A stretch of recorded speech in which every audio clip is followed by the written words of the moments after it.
अच्छा जी, उसके बाद लॉट नंबर 42 में खड़ी है टोयोटा प्रियस, कली कली। ये देखें पर्ल वाइट कलर में है।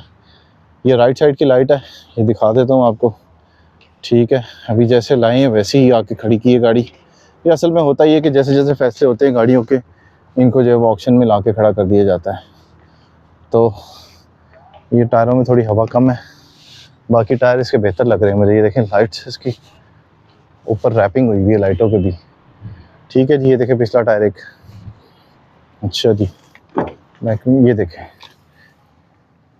ये बैक साइड है इसकी। सीट्स इसकी अगर उठती हैं तो देख लेते हैं। ठीक है जी, बेहतरीन है, सीटें भी ठीक है, बेहतरीन है। अच्छा जी, ये देखें, ये देखें क्या बात है, बड़ी कंफर्टेबल गाड़ी है जी। ये देखें इसका interior, black and grey colour combination है। लॉट नंबर 42 है, टोयोटा प्रियस कार, 2010 मॉडल है। ठीक है जी।